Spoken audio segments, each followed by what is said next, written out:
Knicks family, what's poppin'? It's your boy. Good evening, ladies and gentlemen. The New York Knicks get a victory versus the Detroit Pistons in their first preseason game, 117-96. I seen a lot of good things, ladies and gentlemen. A lot of good things. And I'm excited about. I'm not gonna go overboard. If you want to go overboard, please do so. Go overboard, enjoy it, celebrate, embrace the victory, embrace that this team looks like it can be legitimate. But it's the first preseason game. Uncle Fulio did say, watch the overreactions come, either positive or negative.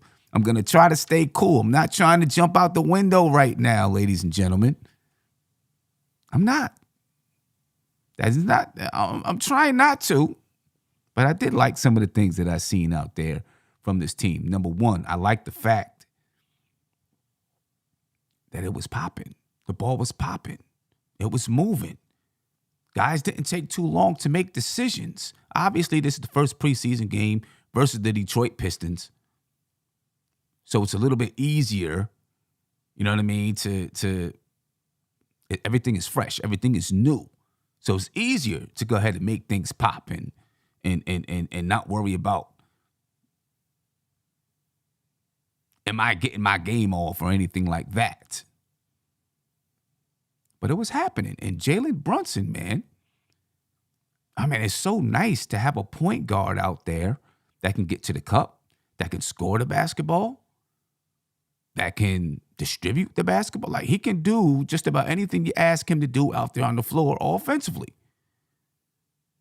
And it's such a breath of fresh air to have a guy like that out there on the floor, because the Knicks, it's just been void. The Knicks have been void of a point guard like that for so long, and it's very, very nice to see one out there on the floor, ladies and gentlemen. We're going to go ahead and get into this and break it down. I really want to hear from you guys. So the phone lines is open, 516-362-5212. I want you to call in because I want to get your calls all night long. But before we do that, we're going to start to take a look at the stats and all of that good stuff. I'm going to get my man Tony Crow in the building, all right, so I can get his take on the game. We can start to, have a good time with this victory, folks. Tony, before I even start running down the stats and all of that, what's poppin' with you, bro? How you feeling? What's good, Sim? Good game.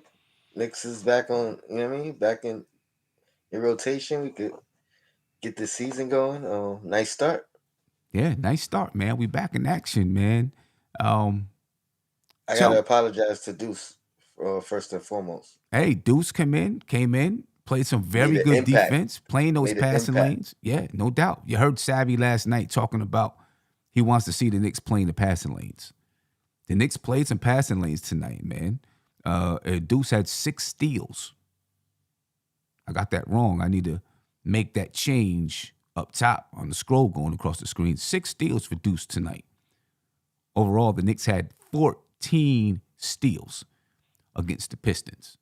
I'm sure Dwayne Casey's going to be on their case, pun intended, about that. You know what I mean? 6 steals, turning the ball over. You can't expect to win any kind of a game, preseason, regular season, summer, any kind of a game if you're going to turn the ball over on steals, give up 14 steals. You know what I mean? And then the Pistons had 21 turnovers on the night. You're not going to win any kind of basketball game. But taking a look at what the Knicks did, they shot the ball well. All right, they got to the basket. Jalen Brunson, I mean, right from the beginning of the game, Jalen Brunson was getting to the basket. The New York Knicks, ladies and gentlemen, scored 117 points tonight. Let's hope that that's what we're going to get from this team. 49 rebounds for the Knicks, 27 assists. 27 assists. Oh, my gosh. If this is the kind of offense we can expect, and it wasn't perfect tonight. It wasn't perfect. You know what I mean? You could still see some, I don't want to say unfamiliarity if that's a word, right? You can still see some of that with the team, but it's going to come together, I think. 14 steals for the Knicks, 8 blocks, 13 turnovers. Only 13 turnovers for the New York Knicks. They shot 51% from the field and 37.8% from the three-point line. They shot 73.3% from the free throw line. The Pistons, 52 rebounds, 19 assists, 5 steals, 4 blocks, 21 turnovers for the Pistons, 14 of them created by the Knicks because of steals, 6 of them to Deuce. The Pistons shot 41.3% from the field, 31.7% from the three-point line, and 73.9% from the free throw line. The Knicks, 62 points in the paint, 40 for the Pistons, 12 second chance points for the Pistons, only 4 for the Knicks, but the Knicks were making their shots. Fast break points, the Knicks had 31. Fast break points, 20 for the Detroit Pistons. A very good start for the Jalen Brunson era. Very good start. Let me go ahead and just read off what some of the players did, and then we'll get into it and break it down, take some phone calls and all that good stuff, ladies and gentlemen. R.J. Barrett led the way for the New York Knicks. He had 21 points, 5 rebounds, 2 assists for R.J. Barrett. Jalen Brunson, he had 16 points and 5 assists. Julius Randle had 15 points, 6 rebounds, and 4 assists. Shot 60% from the field, 50% from the three-point line. Jalen Brunson, he shot 77.8% from the field and 50% from the three-point line. R.J. Barrett, 50% from the field, 60% from the three-point line. Evan Fournier only had 5 points on the night, shot 50% from the three-point line. Emmanuel Quickley, he had 13 points, shot 45% from the field and 25% from the three-point line. Overall, though, I thought we seen some positive things from the Knicks. Some things that you can take with you going into the next game. So, Tony, talk to me, man. What did you see from this game? What kind of things made you excited about this team tonight? Our point guard rotation is strong. Like, you know what I mean? It's strong. If Deuce can come in and make an impact every game, whether it's defensively or otherwise, Mm-hmm. you know what I mean? And Rose could come in and get some limited minutes. You know what I mean? Even though I don't know what this was about today, if it's gonna change, but it was nice. Rose came in, did his thing, Mm-hmm. and didn't come back. You know what I mean? And there's there's nothing wrong with it. Yeah, Derrick Rose played 5 minutes and 31 seconds tonight. He's gonna get more than 5. He's definitely I'm gonna not get more than saying 5. You know what I mean, but again, if this is like just a trend in the future of even 15, I'm good with that. Mm-hmm. You know what I mean? 15 is good. And Yeah. then if he got to share some minutes with Brunson at times, maybe that gives Deuce the opportunity at some other time to get 3 minutes. You know what I mean? Yeah, I guess we'll have to see how it plays out when the regular season starts. You know what I mean? Maybe it's something he's looking at to say, all right, we're going to keep Rose, almost like you were saying. We're going to get Rose 10 to 15 minutes a game. Then we'll let Deuce come in. We know he can play some defense. And then, when we get down the stretch of the season, we'll have to increase Rose's minutes or something like that as he's, but they want to keep him healthy so that he's able to play the entire season. We'll see if that's a rotation that Tom Thibodeau does. That means he's going to play 11 players. And he gets fresh minutes at the end of the game, which is more important. Right, fresh minutes at the end of the game. And I would say, obviously, at that position, Deuce is going to be the next guy coming in, not Ryan. We did have a little bit of a debate about that a couple of weeks ago, whether it would be Deuce or Ryan Arcidiacono. Ryan didn't get any playing time until the game was way out of reach, Deuce actually played in the first half. And Deuce is the exact kind of player that can spell Rose for a few minutes because of his defense and the ability to, I'm not even going to say knock down the three because I don't think we've seen him do that consistently in the NBA yet. So I'm not going to put that out there yet. I mean, we did come with him coming into the league. We were like, hey, he can knock down the three, but he hasn't shown it. He didn't shoot well from the 3-point line last season, like 20-something%. He didn't really shoot well from the field, but I think he has shown he can knock down a mid-range. So his ability to knock down a mid-range as well as play defense, we've seen him tonight kill those passing lanes, and get and be aggressive yeah. to the rim, which he wasn't before. Right. You know what I mean? He'll get a steal and kind of slow it down and let somebody else start the offense. Yeah. So it'll be interesting to watch and see if Thibodeau continues that rotation. That'll be interesting. We also saw today when we talk about rotations. Now, Julius Randle only played 18 minutes because the game was a blowout, right? But in the first half, Julius Randle played 7 minutes in the first quarter. And then Obi Toppin came in at like 5 minutes in the first quarter.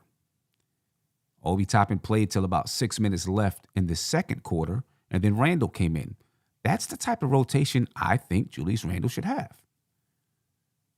And you're still talking about 13 minutes in that first half. In the second half, he may play a few more minutes, right? Maybe you bring him in earlier in the fourth quarter, if you feel like the game is in the balance early. You know what I mean? That's the kind of rotation he should have. And hopefully that continues. Because then you've seen, in the first half, Julius Randle didn't really shoot well. But in the second half, started to shoot well. Right? And he was making quick decisions with the ball. He was either going to shoot it or get the ball out of his hands.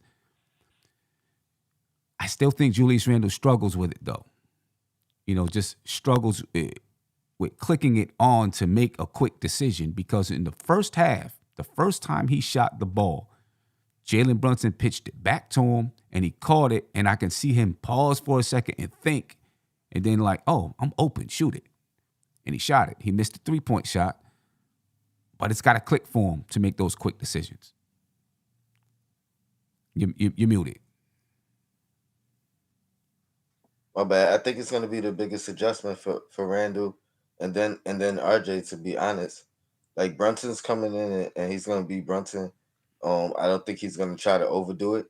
You know what I mean? But Randle's gonna have to figure things out. I think you're right. Like I think his decisions were still faster, much faster, but they weren't decisive. You know what I mean? Like so and once he figures that out, I think he'll be fine. He looked much better in the third quarter. Than the first half. So yeah, I think it'll be fine. RJ is gonna be adjusting to he wants to take better shots. Mm-hmm. So and they like the first 5 plays of the game, I don't think he saw the ball. At least the first 4, maybe 5 plays. But he's gonna have to figure out again how to be aggressive and still not be over aggressive, I guess, or not be tunnel visioned. I think he did a great job at that tonight, though. Yeah. Nothing looked forced. Maybe the one shot he got blocked on, but other than that, nothing looked forced, and I think they look very good, like very. Yeah. And I'm not concerned about him not getting the ball in the first 5 plays of the game tonight. I don't think it's going to be like that all the time. Sometimes that's just the way the ball bounces sometimes. You know what I mean? Someone has an open shot here, an open shot there. When you got a transition opportunity, the ball was on the opposite side of the floor from you. Sometimes it just happens that way. He still ended up getting his shots. He still ended up leading the team in scoring with 21. and actually taking the most shots I on the didn't know team. that part. Yeah. He But was 8 for 14 from the field. when I said it, it wasn't so much of me being worried. You know what I mean? Sometimes if that's the case, now again, it's got to be a trend. But if that's the case, the player may end up chucking when they get the ball, which to his credit, he didn't do that. His first shot was a great attempt. You know what I mean? Like it was in rhythm. I believe it was a drive down the lane, Mm-hmm. down the middle. But it was you know what I mean. He didn't overdo it. He wasn't upset about it. Yeah. It was just something I noticed, and you know what I mean. And then I was looking to see how he reacted from it. Right. I think if they establish a culture and a chemistry where everyone feels like they get the ball, and I'm talking game to game basis, not just within one game, but everyone kind of knows I'm going to get the ball and I'm going to get my opportunities. If you go some possessions and you don't get a shot, I think you're less likely to feel like, oh, I got to get a shot up, because you understand this is our team and this is how we play. And sometimes I may not see the ball for a few possessions. I got to make sure I stay in it defensively, do other things to, help make the team work. If they I was establish just that chemistry and that culture and style of play, I think they'll be okay. I was just gonna say, um, when I when it happened, when I noticed that, I remember thinking, all right, when I rewatch it, I want to see what he's doing on those 5 plays. There you You know what I go. mean? Because that's important too. Right. And when you look at the rotation, if this rotation sticks, he may also know that at 5 or 6 minutes left in the first quarter, Brunson's going out, Randall's going out, Mitch is going out, and I'm in here with either Grimes or Cam, Derrick Rose, or Derrick Rose may not even have came in the game yet. I think it was Emmanuel Quickly, right? Cam Reddish, R.J. Barrett, Obi Toppin, and Hartenstein. And he may know at this point in time, I got a minute or 2 minutes where I'm the man out here on the floor, and it's all me. I do whatever I want, and I think that Great that point. gives a good balance for him. Great point. Yeah, I think that gives a good balance for him. Let me get to a phone call right quick, ladies and gentlemen. Like I said, I want to make sure you're getting your voices heard tonight. Get as many phone calls in as possible. Caller, you live. Tell me your name and where you're from, please. Sam, it's Ron from Baltimore. Ron, what's going on with your brother? How you feeling, man? It's Spree. I think Brunson can do it all. He can do it all. I don't even care about points with this guy. This guy, you know how Tibbs the past few years called Alec Burks a Swiss Army knife? Mm-hmm. That's how I feel about Jalen Brunson. Okay. Whatever the game calls for, he can do. He can push the pace. If you want an offensive foul, he'll do that for you. You want to get Julius in rhythm. You want to get RJ downhill. He just will do whatever you need. He pushes the pace. Everyone pushed the pace. The thing I noticed him is I like how all our guards got it up the floor. I like that we're a little bit stronger this year. 27 assists, 14 steals. Hartenstein, I noticed him. Not only can he shoot, but he had one move where he went off the dribble for the bank layup, Yes. and he was actually directing people on the floor. Yeah. Which I like. Yeah, I was impressed. I was impressed. So was I. I mean, he fights for loose balls. He's a smart player. So I do think that signing, it's one game, and I don't want to overreact, but he does look like he's a thing that he's a piece that we have not had the stretch big that can shoot it, and he's smart. Mm-hmm. Obi, to me, Sim, what I liked about Obi is he rebounded the ball well. He still couldn't shoot, but he was getting to his spots. He had a couple nice passes on the baseline. I like that Obi is rebounding the ball and competing at least. I like that he gave me 6 boards, so I'll take that from Obi. RJ, what did we talk about all year? Efficiency. He was efficient. He was getting the ball off the floor. IQ is stronger now, Sim. Those little finishes that he could never finish, he got a couple of those tonight. So that's encouraging. McBride was terrific. Randall finally got in rhythm in the second half. Mitch was Mitch. And Cam, I felt bad for Cam, Sim, because, I don't care that he didn't make shots. He was guarding. And I felt bad he got hurt. I kind of wanted to see Cam a little bit more. Yeah, man. Cam, Cam catches all the breaks. People would say he can't catch a break. Tough, man, because he literally he's got to prove it. And yeah, people would say, well, he can't catch a break. He actually does. He catches all the breaks. Well, they did say that it was the staff that wouldn't let him come back. Right. If you can see, he didn't want to come out the game. So, and I seen in the second quarter, I believe it was, maybe he was standing outside by the 3-point line, and I seen him fiddling his ankle a little bit on the floor, just like adjusting his ankle. And I was like, oh, no, don't tell me he hurt his ankle. He continued to play, but I did recognize that. And according to the Knicks PR team, he sprained his left ankle, right? This was at 8:22 p.m., and that's why he did not return to the game in the second half. He stepped on the ref's foot. Right. Oh, he stepped on the ref's foot. Man, okay. He's got bad luck, man. He's got bad luck. I feel for him because, I don't even care about it. I don't even know what he went from the field. I don't really care. I just like that he guarded, and I just wish good for this kid to at least play in the preseason and show your worth. So Cam deserves better. I hope he can play in the rest of the preseason. But just going back to my main takeaway is Jalen Brunson is who I thought he was. And I don't even care about points with him. He is legitimately a really good point guard in the NBA. Mm-hmm. And he's smart. They can't guard him with the left. Once he gets you on your hip, it's either an and one or he's finding RJ in the corner. So I would say Brunson is the story because he's going to give us everything. Yeah, I mean, there's no doubt about it, man. Brunson, excuse me, I didn't mean to cover our faces with a game chart. Sorry, ladies and gentlemen. You see what I'm getting ready to bring up on the screen in a little bit.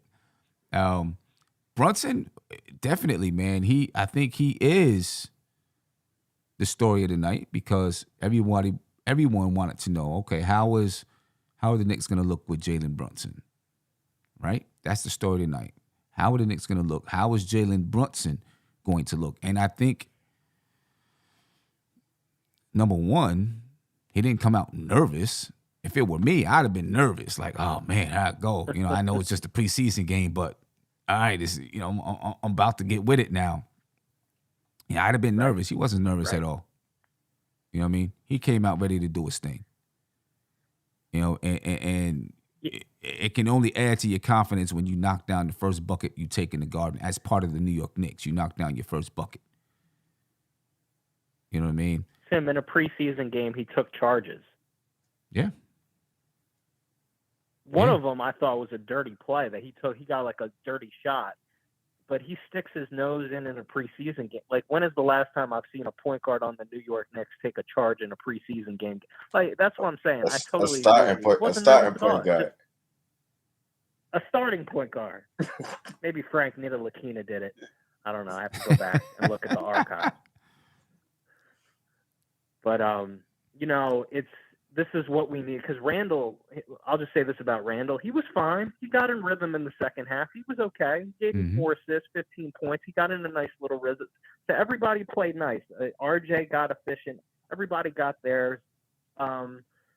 Mitch was Mitch. Hartenstein is going to be an interesting player, how we use him, because he, to me, he's a glue type of piece that we have not had. So I'm encouraged, Sim. It's one game. It's against the Pistons, but this is all we can go off of. And Tom Thibodeau played a lot of guys. That's what he does in the preseason. He's going to have a lot of decisions to make because I see a lot of depth on this team. Yeah, no doubt about it. And listen, I like the way Mitch was playing too. He was a demon blocking shots. Oh, okay. I was waiting. Yeah. You know what I'm saying? He was a demon blocking shots. He caught the Jalen Brunson, found him deep in the post. They called it travel. Yeah. Right? But still, he had a decent drop step to get to the rim. You know what I mean? I'm not mad at the way that Mitch played. Say that again? The steal and then running the floor. He got the steal. Yep, got the steal and yeah. Went not coast to coast, but went in for the dunk or the layup. You know what I mean? So I'm not mad at the way Mitch played. So, Sim, let me ask you this. do you agree with me that RJ, IQ, Mitch all look stronger? Oh, definitely. Yeah, definitely. You know what I mean? And I mean, I was able to see IQ, up close, and he definitely looked stronger up close. And I'm gonna tell you, with the league that he played in over the summer, they wasn't taking no shorts with him. They didn't care who he was or that he played in the NBA or anything like that. They was coming at him. You know what I mean? So yeah, IQ definitely got stronger. You seen him be able to take a couple of bumps and still finish through those bumps. Yeah. Yeah. And that's what we said he needed to work on in the like that. Like my whole big thing with this team last year is the athleticism and the pace. And like I think they're stronger. Or it's early, but like I like the fact that we look a little bit stronger, and we look like we're actually going to play up and down more, which is the normal NBA. So it's encouraging. Brunson makes it all go. I thought Derek didn't play a lot, but that's fine. Derek can push it. I like what Derek. You don't need to play Derek in the preseason. And I like that we don't have to rely on Derek. Derek can sit on the bike until this matters. Right. But we're in good shape, and we just got to be – it's a process. And I think once they know how to use Mitch properly, Brunson's going to love Mitch. But it's going to be fun. I think it's going to be a fun year, but it's going to be tough. It's going to be a tough season. But it's going to – appreciate you, Spree. It's going to be a tough season, but I don't think the Knicks – I'm hoping that the fans don't come away disappointed on nights and feel like, oh, they didn't work hard. They didn't play hard. You know what I mean? If tonight's game was any indication, this team is going to play hard, because I felt like they played hard tonight, even in a preseason game. You know what I mean? Obviously, it's the first game of the season or preseason. You're excited. You can't wait to get out there. You don't want to keep playing against your teammates. So you got your energy, and it's going to happen that way. They got to sustain it throughout the season. You know what I mean? They got to sustain it. Give me a call, ladies and gentlemen, 516-362-5212 or 516-3-NBK-212. Give me a call. This is what I just put on the screen, ladies and gentlemen, is the Knicks shot chart on the night. And if you look at their shot chart, you see how many shots came at the basket or inside the lane. I mean, I can count right now the Knicks 1, 2, 3, 4, 5, 6, 7, 8, 9, 10, 11, 12, 13, 14, 15, 16. Approximately 16 of their shots came outside of the lane. That's pretty good. Shots made, should I say. 16 of their shots made came outside the lane. But all those green circles you see in the paint at the basket, right? That's the Knicks. That's the shots that they made at the basket. All right, so the Knicks made 46 field goals. Right? They were 40. No, I'm sorry. Yeah, no, you're right. The Knicks made 46 field goals. All right. Only 16 of those field goals came outside of the lane. 30 field goals came inside the lane, inside the paint. I think that's pretty good. Do you think is that a tale of something to come, or is it because we're playing the Pistons? What do you think? I mean, I think part of it is the fast break points. Fast break points. Mm-hmm. Because we was getting like 10 a game, or less sometimes last year, and I think we was 20 something. Right. I think part of that is the fast break points, because most of those are coming in the lane. Mm-hmm. I noticed Obi was running out a lot, and he got at least 2 or 3 of those. Mm-hmm. You know what I mean? So I think that's a large part to do with it. And then efficiency attacking the basket, which we saw tonight. So, right, I think the faster pace, I think, actually helps to get the ball inside in the paint. You know what I mean? with the ball popping and moving, you're going to catch people slicing to the basket. You catch the ball. Teams, when you make those quick decisions, teams don't have the chance to actually double team, right? Because you caught the ball, and you said, boom, boom, I'm going to the cup. They don't have a chance to get to have that person slide over and defend you so you can get more buckets in the lane. Obviously, the Knicks use their defense to create offense and got buckets, on the fast break. So I'm hopeful that this is a sign of things to come as far as their, how they're going to score the basketball. 117 points tonight versus the Pistons. If they keep moving, they keep getting steals, they can get easy buckets. They keep getting steals. Better teams, they're not going to get steals like that against better teams, but they don't have to get 14 steals. They can get half that, and I think it's still good.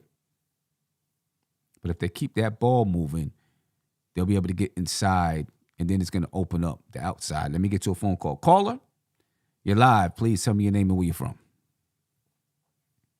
This is Mike from Kansas City. Mike, what's going on, man? How you feeling? You got it. How about yourself? I'm feeling good, man. Got a chance to watch the Knicks play tonight. Come away with it, I know it's a preseason win, but they looked good. That's what I care about. Yeah. I'm upset because I had to catch the highlights. I was too busy doing some other stuff when the game was on. I didn't even realize they were playing so early, but I caught the highlights online. And man, I don't see how they wouldn't be at least in that 6th seed if we play to a potential and to the depth, because 1 through 3 it looks like the Knicks are extremely deep. So I wouldn't see how with that variety at those positions the Knicks wouldn't get that at least top 6 seed. I don't see them necessarily having to go into the play-in if they really play to their potential throughout the regular season. You guys agree with that?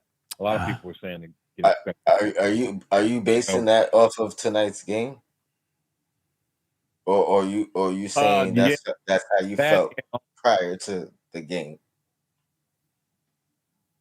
Well, I thought that prior to the game, but I think the game solidified that to me. I mean, for me, the depth that the Knicks have 1 through 3 is pretty. I think it's unparalleled in the Eastern Conference. I don't think there's anyone as deep as the Knicks from 1 through 3. Okay. I can't think of a team. Not right out here. Yeah. It's hard. You know what I mean? I just want to see them be able to be consistent with some of the things we saw tonight.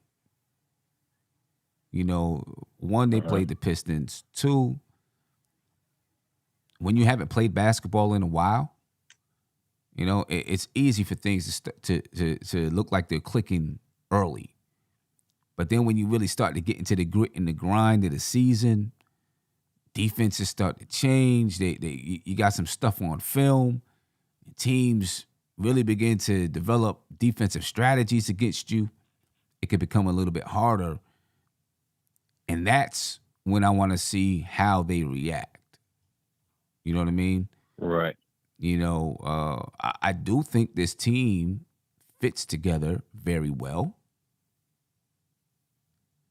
And that means a lot to me. Some people say, who cares? Or, don't care about team chemistry as much. I feel like team chemistry really does mean a lot. I think the Knicks have talent. They're not the most talented in the league, but I think they have talent. I believe they have players that can develop chemistry. And I think they're going to be a hustle, grit, and grind team, kind of getting back to that with Jalen Brunson leading the way.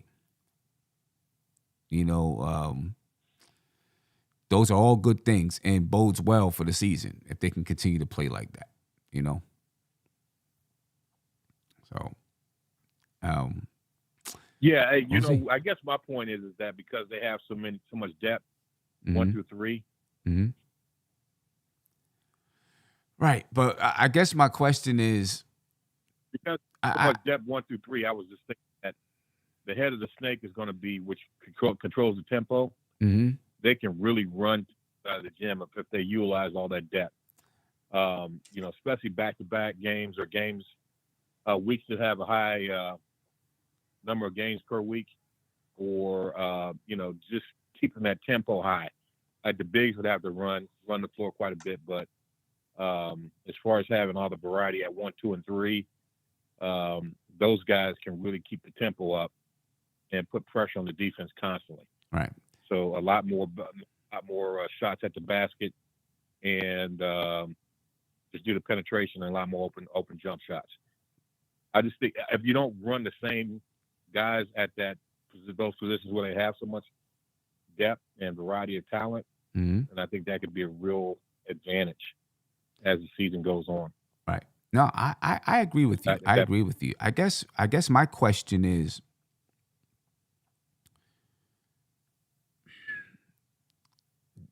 although the Knicks have depth, do they have talent? Right? Like you can have, I mean, we know they have talent, but do they have enough talent that elevates them in the Eastern Conference? Can I jump in real quick? Yeah, go ahead, Tom. Because I think the 1, the 2, and the 5 are our strongest position, and then I'll argue the 4 and the 3 are our weakest position.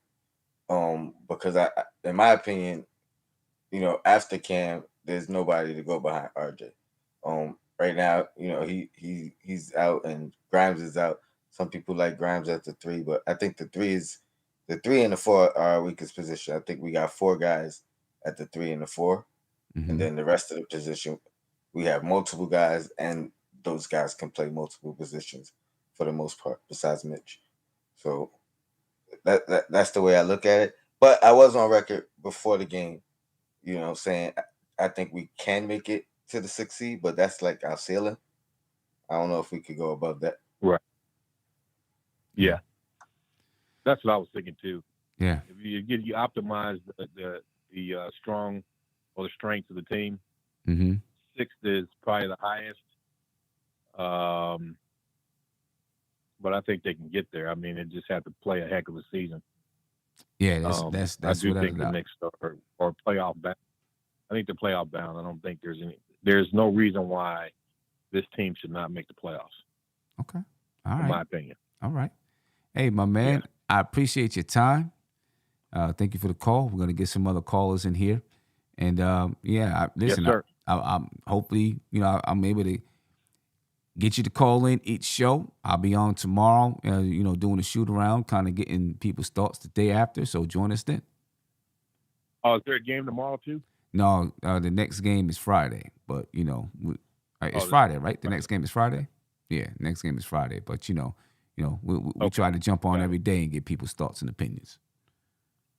Okay, great. Thanks. Appreciate you, my man. Appreciate it. Yeah, I mean, I know he said that he thought this before tonight's game. I don't want to get too high off of the win. You know what I mean? Because there's still a lot that this team has to work through. So let's point to some of those things, Tony. What did you see that you feel like this team, where they still need to develop? Individually or as a team? Both. I'll say some individual stuff. I mean, I already said it with Randall. He's got to get comfortable in his new role, and I think it was a good sign. Like even in his first half, I know I'll say the typical fan will probably be ready to scream on and bark on him come end of the game based off the first half performance. But I don't think he took bad shots. I don't think his decisions were necessarily bad. I think it just they didn't result well, and he didn't make them like decisively. He was questioning the decisions he made, so maybe they were a bit late. You know what I mean?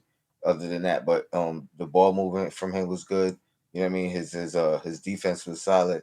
His rebound, everything else was great. You know what I mean?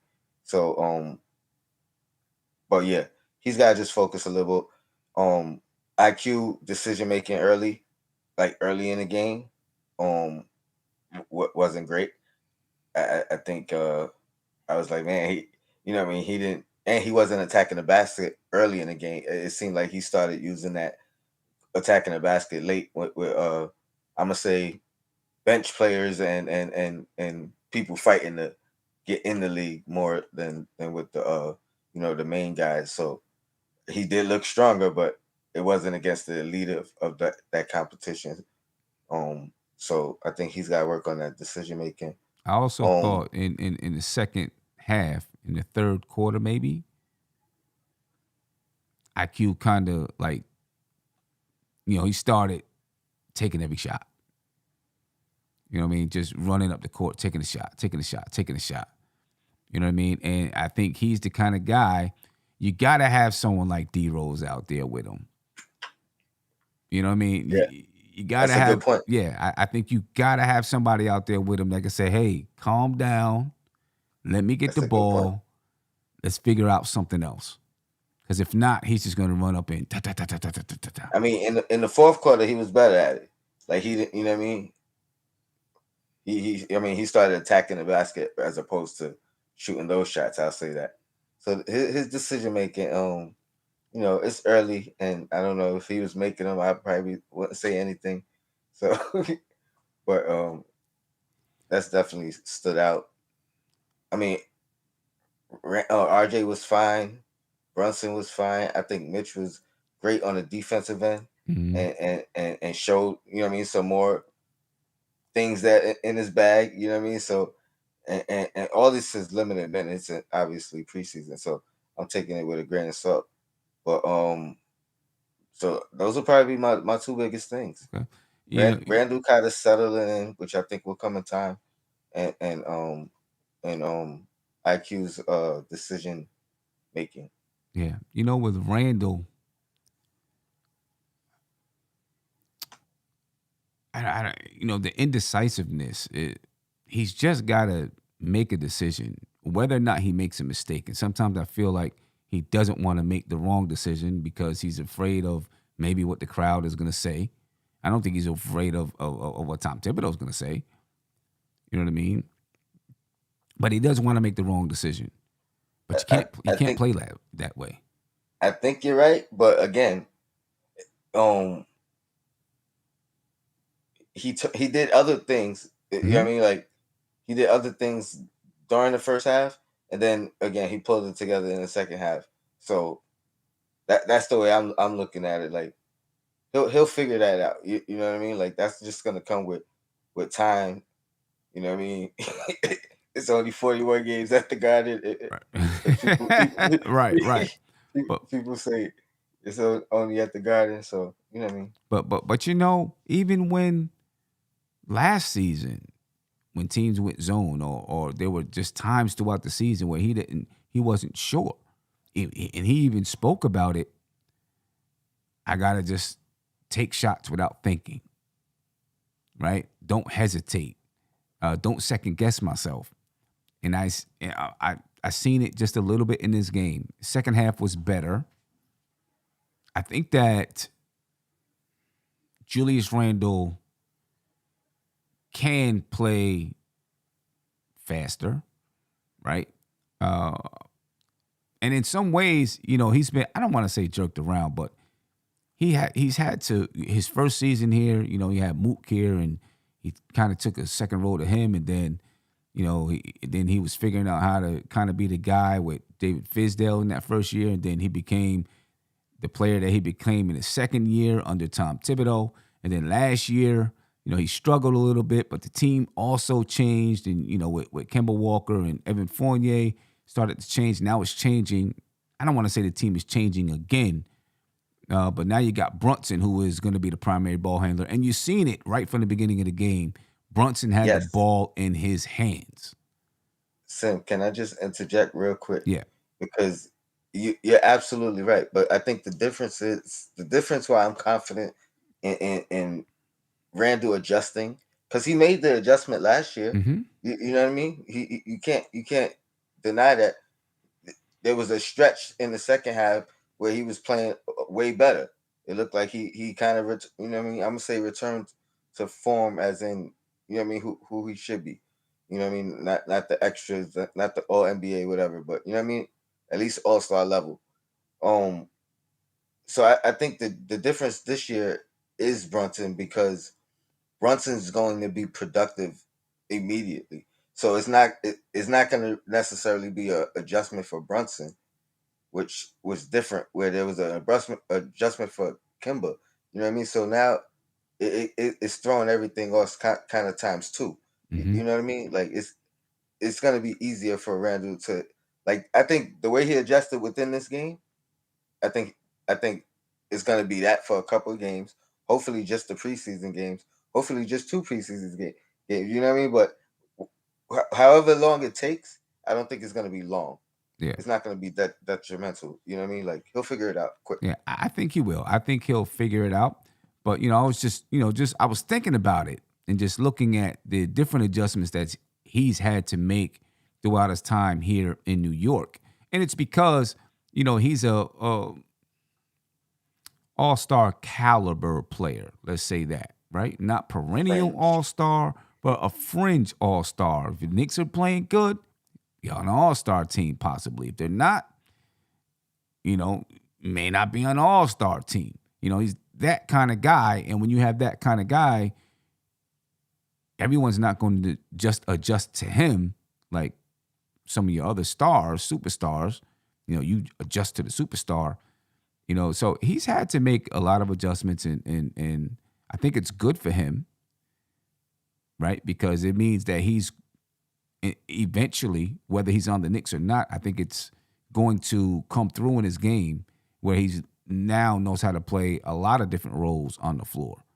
You know what I mean? And it should help him become a better player. But right now, he kind of has to be one of the big three on this basketball team, and he's going to have to adjust. And I think his biggest adjustment is going to be making quick, decisive decisions. Because you're right, those decisions were quicker, but not necessarily decisive.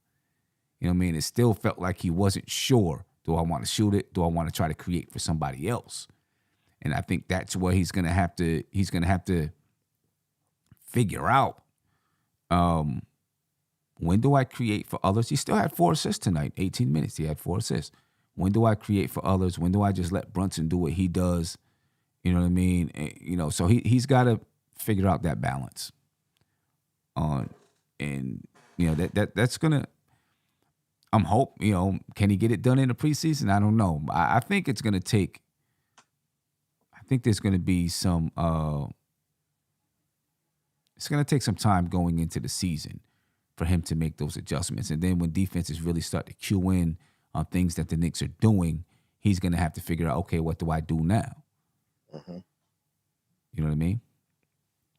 Let me give a shout out to Eddie F. Thank you for the super chat. I wasn't able to get to that earlier. He says, Sim, did you see that no-look backhand pass from the baseline to iHeart on the arc that D Rose made? He didn't need more than 5 minutes to show that he's D Rose. I mean, listen, we know that's D Rose. We know what D Rose could do. You know what I mean? We definitely know what D Rose can do. I do want to talk about iHeart a little bit. We're going to get to him a little bit later. I want to continue to talk about some things that the Knicks need to still improve upon. I think I seen a few mishaps in the half-court defense, where guys, either I seen Evan Fournier and Julius Randle not communicate on a switch, right? And somebody had a lane to the basket. I don't recall if they scored, you know what I mean? But they had a lane to the basket. Those little things right there, to me, this is not a team that can afford to have too many of those small mishaps. You're playing basketball, so you're going to have a lot of those mishaps, but you can't have too many of them, Especially against a team that is good enough to exploit it. So continue to run it, you know what I mean? and know that it's a you know what I mean? It's a weakness. Yeah. I mean, we did see afterwards Randall and Evan Fournier, or Randall go up to Evan Fournier and say, hey, what happened? I don't know. He didn't. I'm sure he didn't say you did this. It was more like, hey, we got to do this. I'm gonna do this, so you do this, or something like that. So they talked about it, which is a good thing. And we've seen Evan Fournier and Julius Randle have some discussions last year about defensive assignments and stuff like that. So I'm glad that they had that. They're able to work those type of things out here in the preseason. I think we're going to have to – I want to see the entire game be with the ball moving and popping and not have those stretches. Still, I guess I go back to Emmanuel quickly. There was that stretch in the third quarter, I think it was, where it was just kind of IQ going for his. You know what I mean? We got to see that change, in my opinion, so that it's always moving and popping and moving and popping. Other than that, I think there's not too much you can be mad about with the Knicks' performance tonight. You know what I mean? Ron, what's going on with you, man? I love the What's hat. happening? I'm definitely loving the hat. Thank you. You know what I mean? Thank you. Our G-men are doing it, man. Yes, sir. G-men are definitely doing it. Yes, sir. 3-1, baby. Let's get it. Ron, so right now we were talking about, is there anything that you saw? We talked about a lot of the good stuff. Is there anything that you saw? I was listening. Okay, good. Is there anything that you saw that you say, we need to fix this. We need to work on this? I don't know if it's anything that I think that we need. I mean, there's a couple things that they need to clean up. But it's like some of it they may clean up automatically, because I gotta be honest, I was really pleasantly surprised. I don't know if this is foreshadowing things to come, but I liked it. I liked the way Tibbs was playing people. I like how he was getting people in and out. I wasn't expecting it. All right. And there was some you could see with him playing so many different people, the flow of the game. Certain people don't necessarily know where to be, what to do. And so obviously I think when he trims the fat down a little bit and gets more into his rotations, his steady rotations, that will kind of be cleaned up on its own. I think that probably it's really just about them getting their chemistry together and learning how to play with each other, because I think, as you could see on some points, Jalen being the man with the ball and controlling the tempo of the game, RJ kind of fell in line. He got comfortable. It felt like it took a little longer for Julius to get comfortable. So I think in time that's going to happen. I think another thing that I would say is not necessarily needs to be cleaned up, but I think it's going to improve the 1-2 combination between Jalen and Mitchell Robinson. I think when Mitchell Robinson gets used to a point guard that's actually looking for him and trying to get him opportunities, he's going to put himself in better positions to receive the ball and expect things. I think that's going to help a lot. I mean, honestly, I was pretty happy and surprised by a lot of the effort out there. I thought they played really hard, and I was really surprised by Deuce. I think, well, I'm not that surprised, because I guess Deuce knows, like, the writing's on the wall. I got to go get it. And he went to go get it. He was playing really good defense.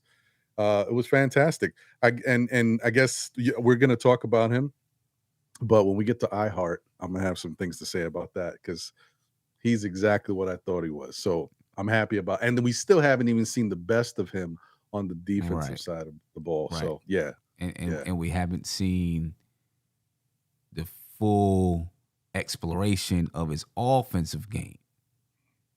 You know what I mean? Right now it's just kind of like you're gonna do some of the same things that Mitch does. Right. Right. But we'll get to iHeart, because I do want to talk about it. Yeah. And shout out to y'all. I just saw y'all rocking. I'm actually on vacation this week. Okay. I'm like, I can't. I got to talk Knicks, man. Okay. All right. I hear it. And now, definitely, man. Shoot, I was in Jamaica doing shows. Yeah. I had to. As you can see, my scenery looks the same. So.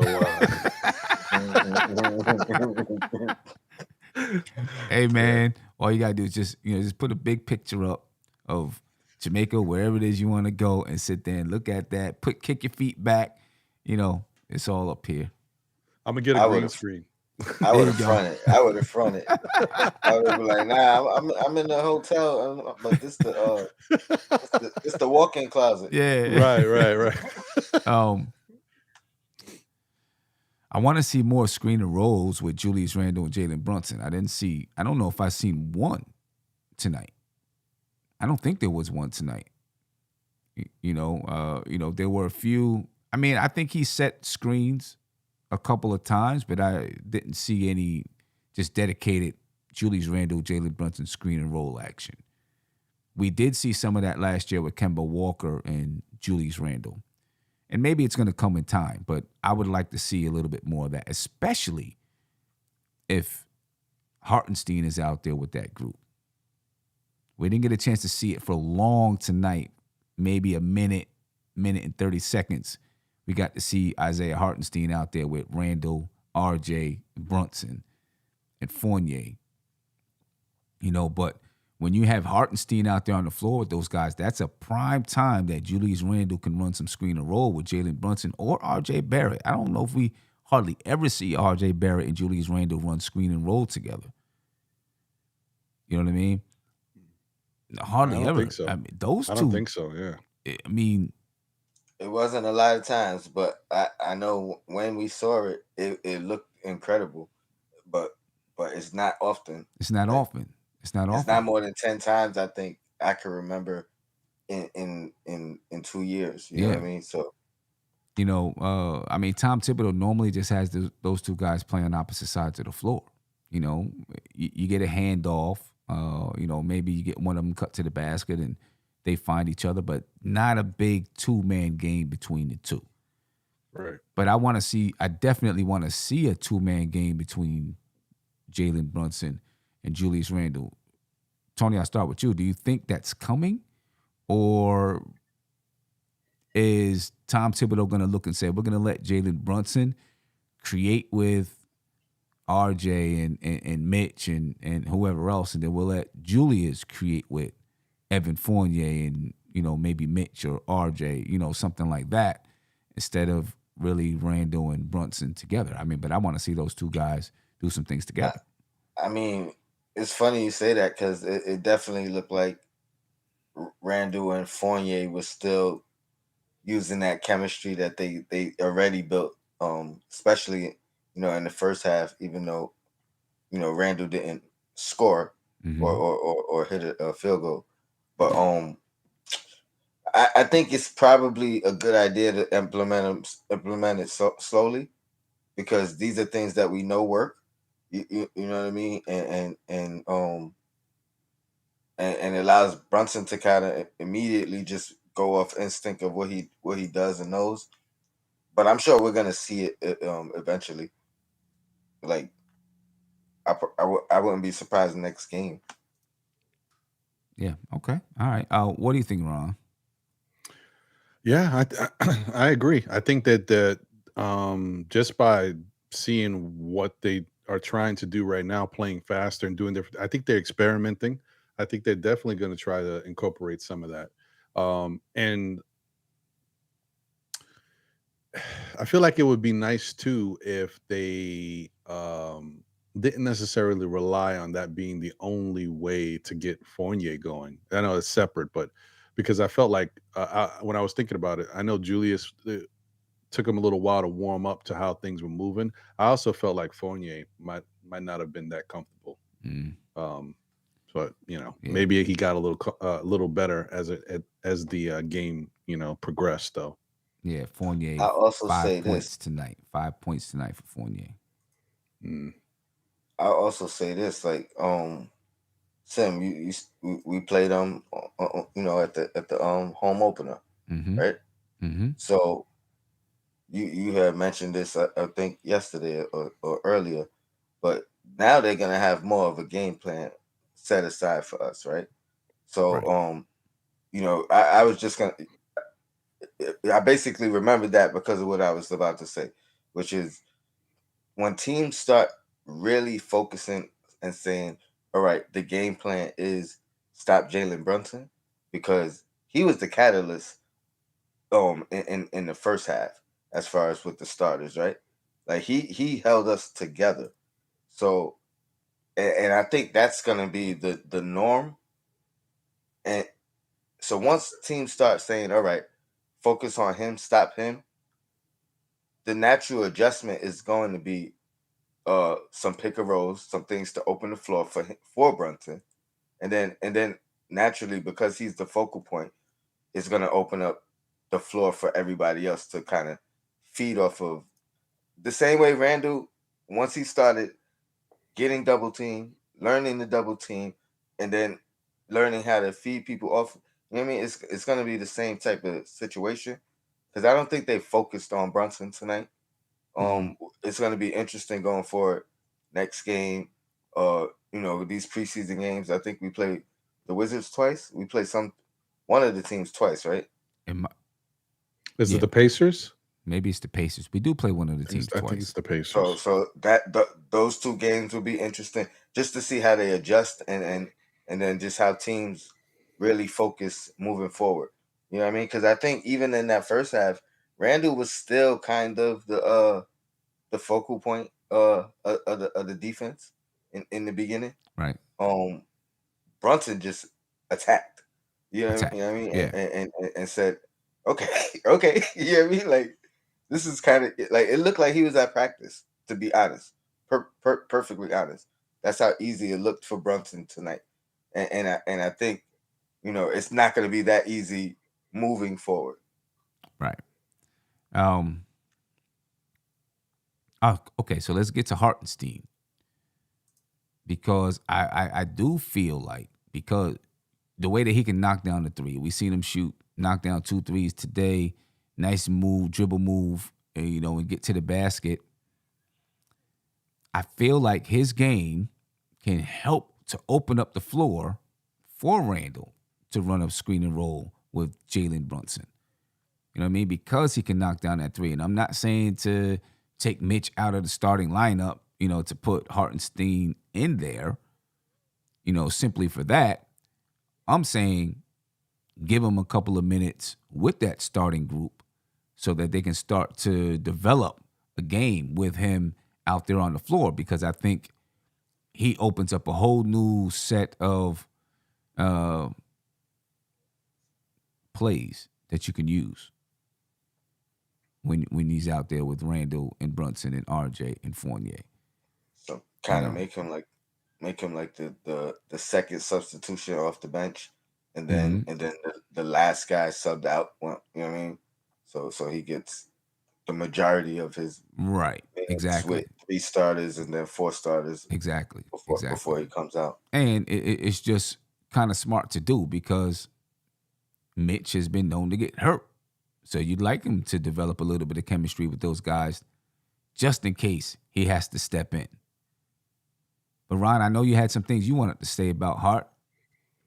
Yeah, man. And I think that's a good idea, Sim, because I think that makes sense. I think that definitely might impact a lot of guys. Not Randall will definitely benefit, but a lot of guys on the basketball court will benefit from him being able to stretch the floor. The only thing, I guess, but I would assume that that's going to be a situational thing, depending on how the game is flowing. Obviously, Jericho Sims needs to be healthy. Because if you're going to bring in Hartenstein even sooner, you never know the dynamic of the game. He might get tired out quicker. Maybe Mitch is not, ready to go back into the game, and you need a substitution, or there might be foul trouble issues. When there's foul trouble issues, it'll be a little tougher to navigate. But I definitely think that's a good idea. I think Hartenstein is a really, really sneaky piece for this Knicks team. I think him and Brunson might be the keys to how far this Knicks team can go this year. Definitely. And as far as Hartenstein personally, man, look, I don't know. I was like when I saw him hit the first 3, I actually was like, it's crazy, because in my mind, I keep telling people, like, don't get too crazy with the fact that the guy can shoot threes. He doesn't when he takes him, he knocks him down, good portion, but he doesn't always shoot him. And of course, he comes out the gate and shoots 2 tonight. Yeah. Wasn't expecting that. So it was nice. You might be the person I was thinking about when I was watching the game. I almost tweeted it, but I didn't. As soon as he knocked down a 3, then he knocked down another one, and I said, somebody in my chat told me Hartenstein isn't really a 3-point shooter. That's what I was going to tweet out. I don't know if it was you. That wasn't me. No, that wasn't me.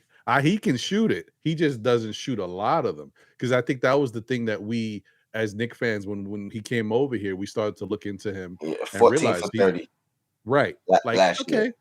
I And mean, so 48%, but only shot 30 of them. right. In an Right. 82 game season, I don't know how many games he actually played, but even if he played 60, you know what I mean? That's not a lot of 3-point shots taken. But whatever. Maybe this year in the Knicks role, and maybe that's another reason why he's excited. He said he felt wanted. Maybe they said, listen, we're going to let you let it fly here and there. You know, you giving us a dynamic we haven't had. So He shot it you know, quick and early. He wasn't shy Yeah. at all. So clearly they said shoot the ball. Shoot the ball. He wasn't shy. He let it go. You know what I mean? Yeah. Right, That's a good thing. Make them know that you a threat. Because once Exactly. they know you a threat, that's gonna open up everything for us. Yeah. I also like, you know, he's a big body. He can bang around a little bit. I like that. Active. You know what I'm saying? And he's active. You know what I mean? Mhm. When we go against the Joel Embiids and guys like that, he's really, really going to play a big role against those guys. You know what I mean? Because he can use his body to bang around. You know what I mean? Yep. And we missed that last year because we had skinny Nerlens Noel, right? Jericho Sims, he's got a big body, but young kid. You know what I mean? Not really experienced in playing against those kind of guys. Mitch, skinny. Got bigger, but skinny. You know, he's got some size where he can bang around with those guys a little bit. So I think he's going to help us there. And yeah, they said it even on the telecast. You know, that's going to be a sneaky good pickup for the Knicks, I think. It really is. It really and you know, like I said, we didn't see him to his full potential. He played good defense tonight for the most part when he was able to, because people were moving around and you could see he had a lot of ground to cover. I seen him go from here to over here. He was moving around. But when he gets to be a little bit more comfortable and they know what, his teammates know, what to expect from him and how he helps them out with I think he's going to be really good on defense. And the other thing is, we didn't see any of one of his best traits, that passing. Yeah, because there wasn't. That brings me to something, Sam. If you want to say there is one thing that I could say, they had some spacing issues. They were working on it, but you could see there was points where when Hartenstein had the ball, and because I've watched him, with the Clippers, when he has the ball at the top of the key and he's looking for people on back cuts and guys were not moving in that. They were kind of clustered together. They were moving, but it wasn't that same level of. So right. I don't think he felt comfortable even trying to attempt certain passes. But that's going to open up. Right. Let me ask you guys this: do you take any stock in this at all? Isaiah Hartenstein, 27 minutes. Mitchell Robinson, 17 minutes and 53 seconds. Mitchell Robinson had 2 personal fouls, so it wasn't foul trouble. Hartenstein had 4. 8 points, 7 rebounds for Hartenstein. 6 points, 4 rebounds for Mitch, but 3 blocks for Mitch and 1 steal. Take anything from that? No, I don't. But I do. I did want to. I was just about to ask you, and then I forgot. But I was just about to ask you what the minute breakdown was, overall. So you said he had 28 minutes. 27 minutes and 3 seconds. Mitch had 17 minutes and 53 seconds. Okay.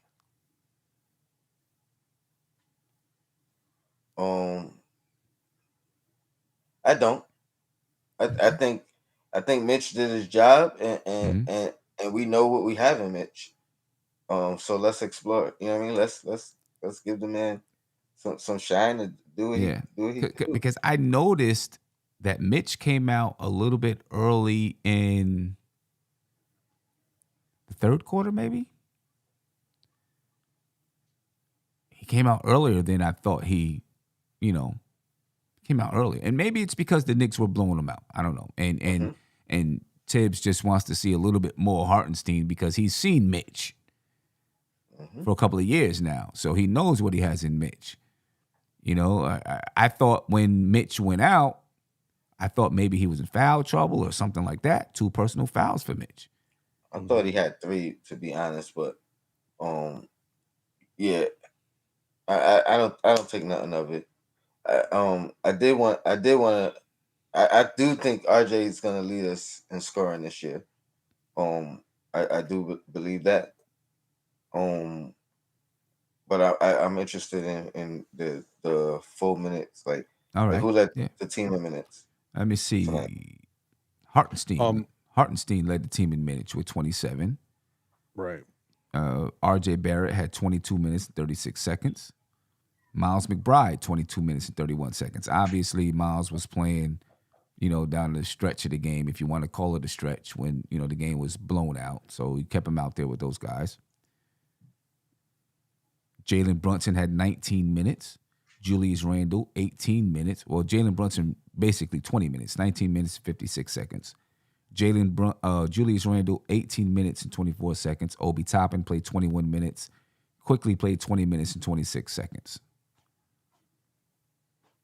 Cam played 10 minutes, all in the first half. I think, Cam probably would have played another 5 or 6 minutes in the second half if he was healthy and good to go. Derrick Rose, 5 minutes. Ryan Arcidiacono, 7 minutes and 38 seconds. Farron Hunt, 7 minutes and 38 seconds.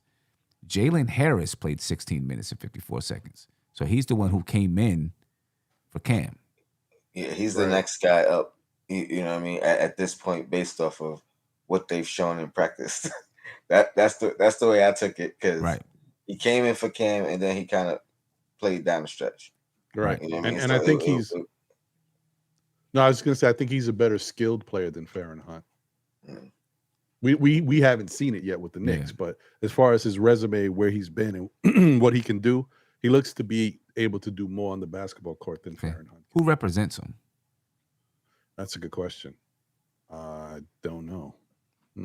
I asked. I asked that question because the Knicks have a 2-way with Farron Hunt, right?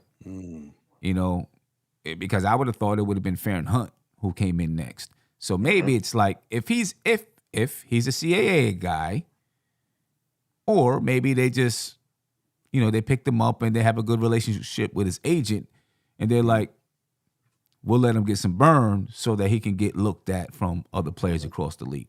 Because the Knicks know they got Farron Hunt. He's wrapped up. Yeah. You know what I mean? Yeah, that could be true. Yeah, because Clyde had me.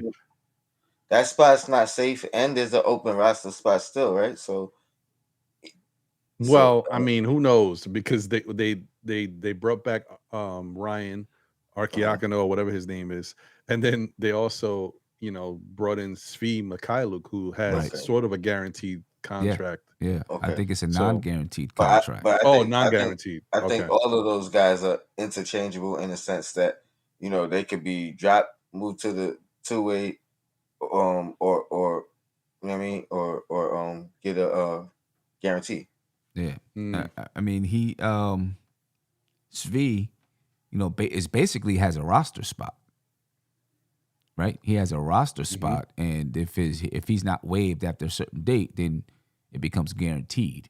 Yeah, then he's a part of the team, right? Then he's a full part of the team. Yeah, I see. Which I think he's good. Who's Svi? Yeah, I mean the defense is, that's going to be iffy, but offensively, the guy gets hot. He could be a, Yeah. I seen someone in the chat, I'm trying to find it right now, say, well, maybe he's just better than Farron Hunt. And it could be that maybe he's better than Farron Hunt, but also it could be that they want to allow him to get some looks because Farron Hunt's already wrapped up with the Knicks. You know what I mean? And to your point, your question, Sim. I looking at the minutes when you mentioned them and whatnot, I just think that Mitch got the starters minutes, and I think they wanted to take a good look at Hartenstein with different people out there on the court, and Hartenstein looked like he was ready to do it, so it worked out.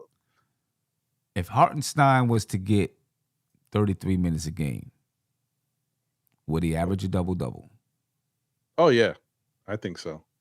I mean, I don't know how good he is as a rebounder, but then again, Mitch is not the greatest rebounder either. He's a really good offensive rebounder, but defensively, there's something to be desired. I don't know. I think he would get. I think he would get a double-double because he's a better rebounder than OB.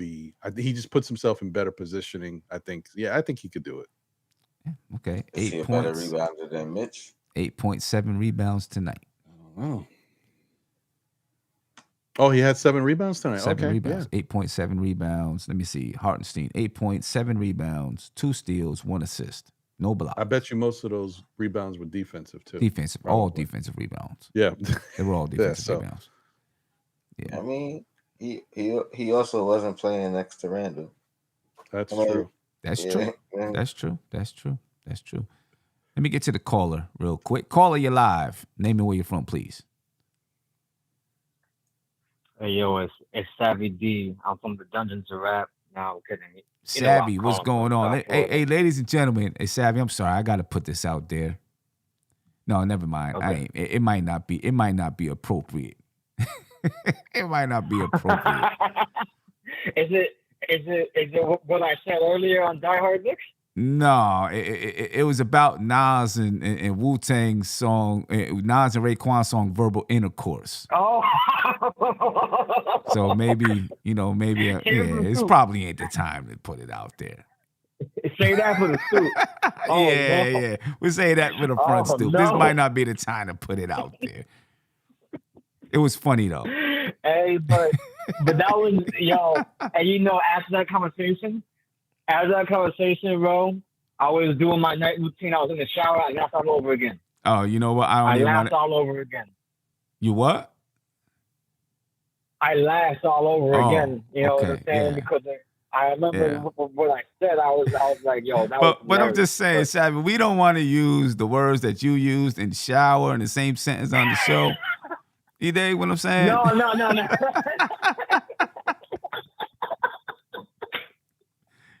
don't want to do that. You're savage, man. We don't want to do that. But it was so funny. That's messed up because I forgot all about it. Bro, that was hilarious though. Yeah, it was. But anyhow, speaking of Jalen Harris, that boy got he played 17 minutes and he got, let me see, he got 4 rebounds, 5 points, 1 assist. Listen, I'm not mad at it. Mm-hmm. I'm not mad at it at all. Like, a guy that will snatch a couple of rebounds like that, I always appreciate that, especially from someone who's like you wouldn't necessarily look to do that. But the real reason why I wanted to chime in, I don't know if it's because I tuned in a little bit late, but I didn't hear anyone mention the proliferation of steals tonight. Yeah, we talked about it, man. We talked about it. Playing the passing lanes, just like you said last night, man. Playing the passing lanes. Oh my God, Sim. I feel like I spoke it and someone heard me in the cosmos, and they just said, yes, you can have it. You're welcome. And I was just like, yo, it's a beautiful thing.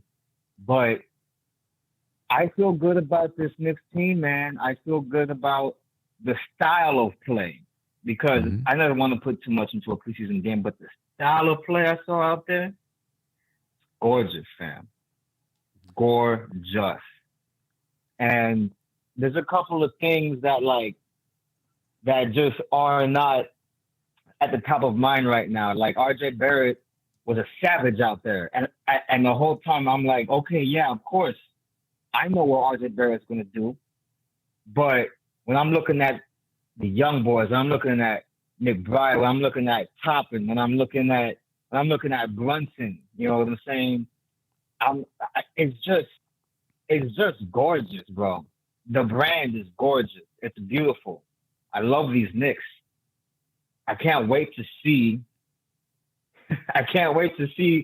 the season begin and how it all plays out. And it's a shame that Cam got hurt. It's really a shame because I felt like this was his moment to come out and really have an impact. And he was doing well out there for the time that he was out there. Unfortunately, we're gonna have to wait and see on that one.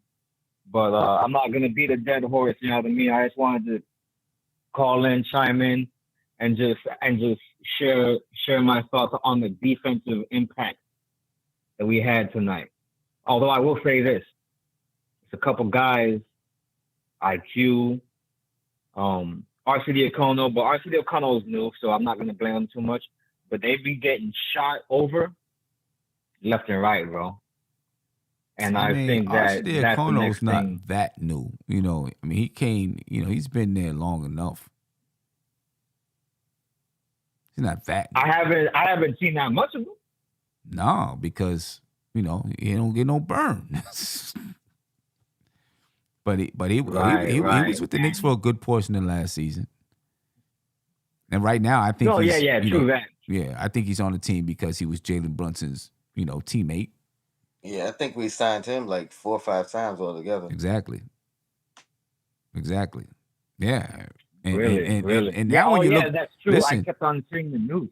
Yeah, now when you look back at it, Sam, 2020 hindsight. Chill. The investigation is not over. The investigation ain't over. Don't say nothing. You know what I'm saying? Hey, listen. Hey, it's a cold game, baby. That's it. Yeah, it's funny. But hey, it's a cold game, man. Savvy, I appreciate you, man. Salute. All right, I'll talk to you later. Salute Don't spend too much time in the shower. Peace, King. All right. No. Yeah, man. Yo, relax. Yo, this is gonna be a narrative for years. Like that one time I came after the game, and you remember when I came on after the game, and I told people I had like I was standing up with my beer, and every single time I came on a show for the next 2 years I was drunk. Right. And I'm like, bro, come on. I'm like, we gotta relax with these narratives, man. But go Knicks, baby, go win. Let's get it. No doubt. Appreciate you, Savvy. Well, ladies and gentlemen, give us a call, 516-362-5212. I want to hear your thoughts about the game. And also, you know, if it's after hours, leave a message with whatever your thoughts are. And, you know, put it out there on the show or something like that. You know? Yeah, the new number. 5163-NBK212. You can't there forget it. There we go. Yeah. Can't forget it, man. The new number. I had to get a new number because the old service that I was using wasn't working right. It wasn't working right for me. So I had to get rid of them. I had to kick them to the side, kick them to the curb. You know what I mean? It really does work though, Sim. I mean, look, I was on. I listened to y'all earlier, and now the number's in my head. There it is. And I don't got a good memory. I'll be forgetting things all the time. I was really trying to get 4 NBK. Right. That's dope. That would have been dope. I was trying to get NBK fam. That's what I was trying to get. I spent a lot of time looking for it, but I couldn't find it. You know, but maybe I'm gonna keep looking just in case. So never know. The only way that I will switch this number is if I find NBK fam. Then I'll switch it. Now, any other thoughts about tonight's game? But before Tony, because I think Tony actually has something legitimate to say, I just wanted to say, Clyde almost had me dying, man. And I was about to take a sip of something. I'm glad I did not, because when Jalen came into not Brunson, the other Jalen, when he came into the game and he was like, man, I haven't seen a 0-0 in a while. He was like, man, so he really ain't nothing. I was like, oh my God, that was horrible. We had a 0-0 too, right? I think at one point he did. The dude I was talking about? Yeah, that guy Harris. Harris was Harris, 0-0. Jalen Harris. Yeah, Jalen Harris, 0-0. Yeah. But he played okay. But anyway, go ahead, Tony. My fault. Nah, man, I'm good. I just enjoyed the game. I'm glad, you know, we weren't forced to play anybody heavy minutes. Mm-hmm. It was literally just the opposite, where we got to see the guys that we probably not gonna see none of, and we got to see you know, the guys that we know are solidified on this team, even though they got to work their way up. And Deuce, you know what I mean? He showed out to me. He gets the game ball, besides Brunson, obviously, but Brunson don't care about no game ball, so I'll give it to Deuce. And tell him keep working, boy. Like keep working, keep it up. And Yeah. you know what I mean? Do you think though that Deuce is going to keep getting those minutes like that? You know, the way he did tonight. Or do you think it's simply because it's preseason and he wants Derrick Rose to kind of take it slow when it comes to getting in shape? I think he's gonna get some minutes. I think it's gonna be sparing. Like I don't think he's gonna have a high did not playlist. You know what I mean? Like I think he'll get, you know what I mean, maybe 3 minutes, maybe 5 minutes, somewhere around there. Mm-hmm. You know what I mean? But it'll be pretty consistent in that. But then if he's playing well, you know what I mean? Like that's just a good problem to have. Like we've seen him play alongside other guards. So if he's playing that well, maybe he's in with another guard. Like I don't know. I think he's good. But for the most part, for his role to change, Mm-hmm. like completely, like heavy minutes, 15, 10 minutes, like that's gonna have to be based off of like an injury or something like that. Mm-hmm. But like he probably played more minutes tonight than he'll average during the season. Yeah. Right. Let's say that. I agree with that. I agree with Let's that. say I definitely agree with that right there. You know what? I thought I was going to get out of here, but let's take a listen to Tom Thibodeau in his post-game press conference and hear what he had to say about tonight's basketball game. I think we pretty much know some of the things he's going to say, but we'll listen to it anyway. All right. This is Tom Thibodeau, ladies and gentlemen. Let's take a listen. I liked the way we started the third quarter. Same thing, the unselfishness, and it starts with him when he gets us going and we can get stops and get up the floor and then share the ball. Then the game becomes easy for everyone, you know. And I thought our starters played really well. I thought Jules got going in the third. RJ was terrific throughout. Mitch, you know, protect the rim. Evan made plays, got people going. So, and then I thought Quick came in and gave us great minutes. Derek played really well. Deuce played really well. So we had a number of guys come in and play well. And now look, it's the first preseason game, so we're not going to get carried away. There's a lot of things we have to clean up and get better at, but it's a good first step, gives us a baseline of where we are, and there's a lot of work for us to do going forward. More specifically, Coach, you know, you were saying you're looking for chemistry, how these guys play off of each other. Specifically, what were some of the things that you saw that you liked? Just making simple decisions. It's like you have 27 assists, share the ball, you know, make quick decisions, don't over-dribble. Let the offense work for you. And then when you play like that and everyone's making quick decisions, the game becomes easy. But if we're over dribbling, and, you know, they did, I liked playing this game because they did a lot of switching. So it gives you opportunities to work against that. And, you know, there were some really good moments and there were some moments, obviously, that we have to clean up. You watch Mitch play and then you bring in Isaiah. You've got a lot of flexibility there with their different strengths. What do you like about the combination of having either or? Yeah, both guys have been terrific in training camp so far. Mitch has really put a lot of extra work in, and I think the game has slowed down for him, but he's playing really well. He's standing out in practice all the time, and Isaiah has fit in seamlessly, and he can play away from the basket, and so it opens up the floor a little bit for our cutting game, driving game. So it's different looks, but defensively, the rim protection is really good. And, you know, Mitch putting pressure on the rim, that's special. I think he's the best offensive rebounder in the league. So he's, you know, and he's grown quite a bit. So very pleased with his progress. Nick brought with the 6 steals. I know last year he played probably just as hard, but you see things a little better the second time around this year? Yeah, I think all guys do. The more experience you get, you know your opponent a lot better. You know the guys you're going. But his gift is his defense, physicality, competitiveness, anticipation, seeing things early. And that, I thought the ball pressure from Quick and Deuce really got us into the open floor, and that gave us a big spark. So, And the beauty of those guys is they can play together and it speeds up the game. I thought Derek gave us really good minutes in the minutes he had as well. But those guys, they go at it every day, and I thought Quick was terrific.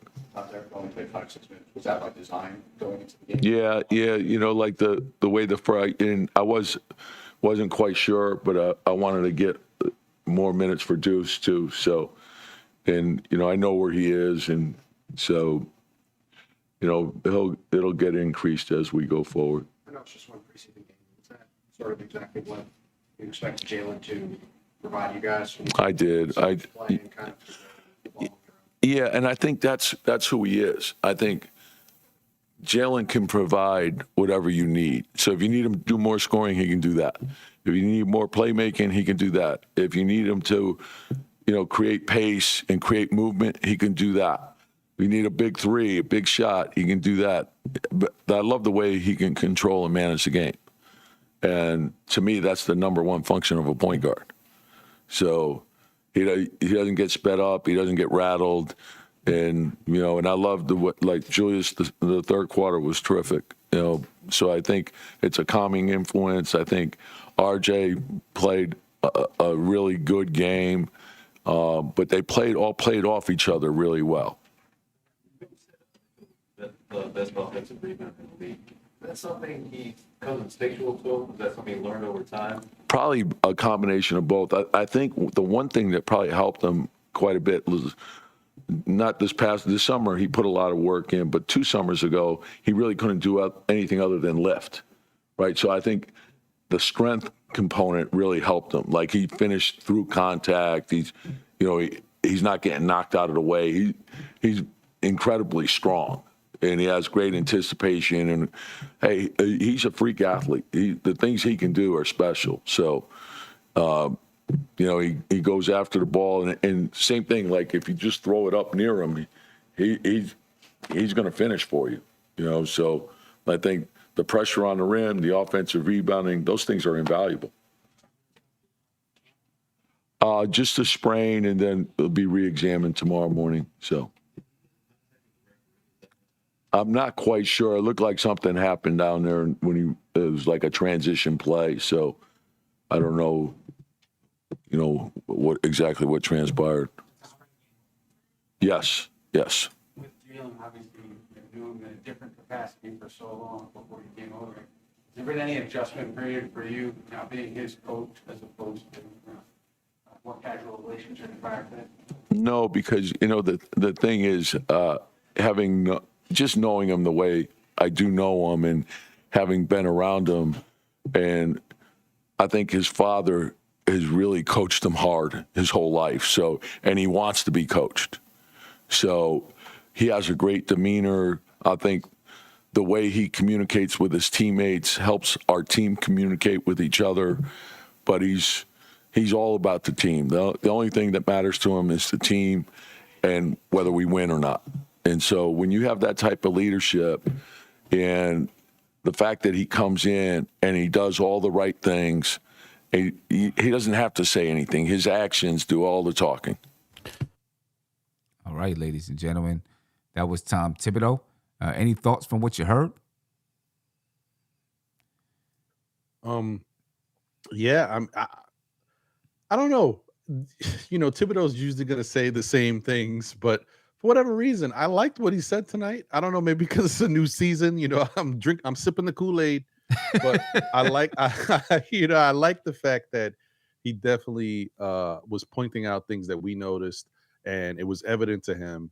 And I think it was also really good that he gave a really nice opinion about Jalen Brunson and what he brings to the team, and he just echoed the sentiments that we were saying too, and that we've seen. Like, he's the type of guy who can do so many different things on the court, and he'll do what he needs to do, right? Because he's that versatile. In which it's good because it leads into another thing I was going to say while I was here tonight was to all the Knicks fans out there. Once again, Jalen Brunson is a really good point guard. He's definitely going to help our team. You get to see it now. You get to see it firsthand and witness it of the certain things he can do. And there's going to be moments where, just like any other player, it's not always going to be there. Some things aren't going to rock, but there's going to be other nights where you're going to be like, this guy can do no wrong. What can he do? So I think it's huge for us. And I like the fact that I think Tibbs, for as much as once again, I'm sipping the Kool-Aid because I don't know when this rotation thing is going to drop, when he's going to stop with this openness. But Right. I like it. I feel like he wants to play a couple more guys because he realizes there's a lot of talent on this team. And there's also that level of chemistry that they've developed because some of them have played together for a couple years now. So I think it puts him in a better position. He has a much better roster this time around than he did coming into the season last year. Yeah. He definitely does. I agree. Tony? I love the fact that these players, if you play under Tibbs, I feel like whether you end up on the team with him or traded to another team, you're gonna end up being a better player. Like, the one thing about Tibbs, like, the work is never done. Mhm. So it don't matter how good the game is, he's gonna tell you about some things you did wrong. He's gonna point them out. He's gonna be descriptive in it. You know, some coaches will take a 20-point win and talk about just all the good and how proud he is and such and such. Coach Tibbs always leads with, you know what I mean, the things you gotta clean up, the things they gotta work on, the things they could get better at. You know what I mean? If you don't want to put it in any type of negativity. So but I love that. And I think yeah, you know, I think Tibbs is a good coach. I think that's one of the other narratives that is out there amongst, you know, Knicks fans that they should fall back on. You know what I mean? And give him a clean slate too. Let's see what he can do again. Coming off Coach of the Year, I mean, he should have some grace to have a bad year, if you want to call it that, instead of calling him a bad coach. Yeah, I hear you with that. Big shout out to Greedy Grizz. Thank you for becoming a member. We appreciate you, man, and looking forward to some member-only content coming to you soon. 70s member at that. 70s Right. member, no doubt. 70s member. Let's get it. Nice. That's what I'm talking about. You know what I mean? And I just wanted to say to that narrative that Tibbs is not a good coach. I disagree with that as well. I think Tibbs is a good coach. My only thing that I'm going to be watching for intently all year is how he deals with adversity with this Knicks squad, and if he makes proper adjustments when the Knicks are struggling. We'll see. One more thing. And also, if he holds, you know, certain players accountable. We all want Julius Randle to be held accountable, for example. Who knows? I don't think we have to worry about it because it's a different type of player, but maybe the Julius Randle thing shifts and now Jalen Brunson is the player that doesn't get held accountable. I don't think he's going to do something that warrants us looking at him like, yo, why are you not getting on Jalen Brunson? But you know what I mean? Right. But it could be a thing that develops. I thought one other thing that I thought was interesting. Did you guys notice that Tibbs, you got to say one thing. Tibbs is consistent, man. I do like that about him. You know what you're going to get as a rookie coming into a Knicks team. You saw Trevor Keels play the last 3 minutes of the game. Everybody else is playing multiple minutes, but in typical Tibbs fashion, you're the rook. You're not coming into the game. That's how it is. Listen, the consistency that Tibbs brought to the team is what got them to the 4th seed, in my opinion. Right? He was stubborn in his ways, but consistent. You know, and what did guys say? We knew our role. We knew when we were coming in the game and when we were coming out. You know what I'm saying? And it helped that team settle in. You know what I mean? And so, yeah, he's consistent. And guys know. If you come to this team as a rookie, you might have a hard time playing. You're gonna have to come up through the ranks. Me personally, I don't see nothing wrong with it, unless you're just so great of a rookie that, you know, he can't keep you off the floor. But if you're not that great, And I don't mean to say that in a bad way. If you're not like someone who people are saying, this guy is going to be great, but you're just an average rookie, you got to battle through the ranks. That's how it should be. You got to take your lumps, man. Got to take your lumps. I mean, he's consistent from the rookie all the way up, I feel like. You know what I mean? Like, you could be the 15th guy or the 13th guy or the 11th guy. You know what I mean? Right around there, those guys, there's learning in those spots, 11 through 15. You know what I mean? Like, you got to wait your turn. It might be an injury. It might be a medical emergency or a family emergency. Right. Just be ready. You know what I mean? Right. Be ready and get your chance. But yeah, he's number 15 right now. Yeah, man. And shout out to Dirty Dancer in the chat. Let's go, Francisco Alvarez. Let's go, Mets. But anyway, besides that, you did say something that I thought was very true. He said Tibbs is not a bad coach. He's just very inflexible. That sounds like it. That sounds like it. Yeah, that's very true. He's very inflexible. That's true. You know what I mean, he sticks to his guns, no doubt about it. But ladies and gentlemen, I'm going to head up out of here tonight. I appreciate your time for being here with me. Oh, I did want to ask you, is Mitch the best offensive rebounder in the league? He will be. He will be. If he's not statistically, I know he finished number 2 in the NBA. He will be. Okay. All right. Yeah. I was just gonna say I'll take Tibbs' word for it. Yeah. Okay. I'm rocking with Tibbs. Tomorrow, ladies and gentlemen, I'll be, doing a shoot around, little day after show to see how you're feeling the day after. We'll get a chance to look at some some highlights and maybe a couple of short breakdowns and listen to some of the press conferences and pick apart the press conferences, et cetera, et cetera. Things that I just can't do right after the game because I don't have enough time to get all that stuff together. You know what I mean? So tomorrow we'll be able to have that complete show. So make sure you join us probably somewhere around 3:30 or so, hour-long show. Tomorrow morning on Dope Soul, Steph will be doing her post-game show. So make sure you check that out, 8 a.m. So if you're up early, check it out. You know what I mean? I won't be up early. I know I won't be up for it. I'm not gonna lie to you. I won't be up for it. But if you're up early, I'm gonna try to make it. And then you know what I mean, and then catch your show, and then run and pick my daughter up, and I'm gonna try to get a show around 6:30. And I'm dedicating myself this year to doing more short form content too, like 3-minute topic heavy videos. You know what I mean? That whole little Knicks fast break that I was doing, I'm planning on doing more of that this season where I'm gonna have 3 minutes up on the clock and I'm just talking about whatever I'm talking about, a specific topic, bam, bam, bam, bam, checking it out. And I'm gonna try to have some guests on there doing it too. Asking you, firing some questions at you, and you got to get them all out in 3 minutes. You know what I mean? But I'm dedicating myself to doing more short form content. Yeah. Sounds like a good idea. I saw the first one. Look good. Yeah. And you hit it. I hit it right there. Right there. I was running out of breath too.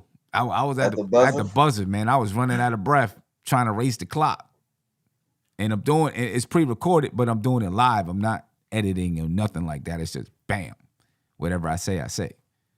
There you go. So, I'm smart enough not to say anything crazy though. So don't expect that I'm gonna say something wild during that 3 minutes. I know I'm going off the top of the dome, but I'm not gonna say something wild. I promise you. It's all right. I hope the dogs don't start barking. If something slip, you just gonna run in there real quick and edit it out. So, anyway, ladies and gentlemen, out of here. Appreciate your time. Peace. This is NBK, nothing but Knicks. When send past the assist, you know that it's #1 show that breaks down the game. If you can't play defense, stay out my way. Dribble the ball, come down the lane. 5 seconds on the shot clock, who gon' win us the game? You wanna hear Nick updates and trade rumors? Post-game reviews, this the place you tune in. So tell a friend just to keep the ball moving. Like the page if you feeling the movement. Every game we coming to win. Give us a sub like a player that came off the bench. This is NBK, nothing but Knicks.